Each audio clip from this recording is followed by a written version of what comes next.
एबे सुभद्रा हिताधिकारी आसी बड़ खबर। तेज सुभद्रा टंका केबे मिलिबो बा के मानकु दिया जिवो सुभद्रा योजनार 5000 टंका। तेबे नै कोन बड़ अपडेट आसी चाहतु जानिबा। तेबे नवेम्बर 1 रु 12 तारिख पर्यंत सुभद्रा शक्ति मेला जाकि भुवनेश्वर स्थित एडको प्रदर्शनी पड़िया आयोजित हेबो। तेबे उपमुख्यमंत्री प्रभाती परिडा मिशन शक्ति भवन रे अनुष्ठित सामाजिक सम्मेलन रे एक संपर्क रे आलोचना दैछंती। से कहछंती गां ठारू आरंभ करी शहर पर्यंत नारी माने आज प्रत्येक क्षेत्र रे निज सामर्थ्य और सृजनशीलता उद्योगिता परिचय दैछंती। एही अपत्रिम नारी शक्ति को सम्मान जणाय पई मिशन शक्ति विभाग आयोजन करूची सुभद्रा शक्ति मेला 2025। तेबे एही मेला राज्यर समस्त जिल्ला 300 रु अधिक महिला स्वयं सहायक गोष्ठी भाग नै सेमानकर उत्पादित द्रव्यर प्रदर्शन और विपणन करेंगे। तेज मेला 25 टी खाद्य स्टल व्यवस्था रही। तो देखो ये सुभद्रा शक्ति मेला। तो देखो आम जो कह सुभद्रा टंका केबे मिलिबो, तो देखो सुभद्रा टंका केबे मिलिबो जहाँकि सुभद्रा चतुर्थ किस्ती मार्च 8 तारिख में मिलवाक जाऊँगी।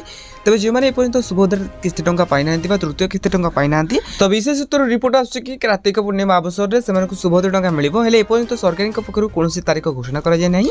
तेज गवर्नमेंट तो पूर्व कहला कि 15 दिन भितर फील्ड वैक्सीन करा जाय से सुभद्रा तृतीय किस्ती टंका प्रदान करेंगे। हेले सुभद्रा टंका मिलानी तो कह दीपावली मिल तो दीपावली भी मिलानी। तो बर्तमान जहाँ भी सूचना रही कार्तिक पूर्णिमा अवसर में सुभद्रा टंका मिल पारे, किंतु एपर्यंत सरकार पक्षर कौन तारीख घोषणा है। आउ हाँ जो 21 वर्ष हो सारानी से सुभद्रा टंका किपरि पाइबे, तो से सुभद्रा टंका आवेदन करूँ जहाँकि सुभद्रा चतुर्थ किस्ती जहाँकि मार्च 8 तारिख से सुभद्रा टंका मिल। आउ जो मैंने पूर्व सुभद्रार 3टी किस्ती टंका पाई तो से सुभद्रार चतुर्थ किस्ती टंका मिलवाक जाऊँगी। तो सुभद्रा टंका को नहीं जहाँ भी अपडेट आसो आपने जानापी आम चैनल को सब्सक्राइब करूँ। आउ हाँ वीडियो हेल्पफुल होते निहाती भाव वीडियो को लाइक करूँ।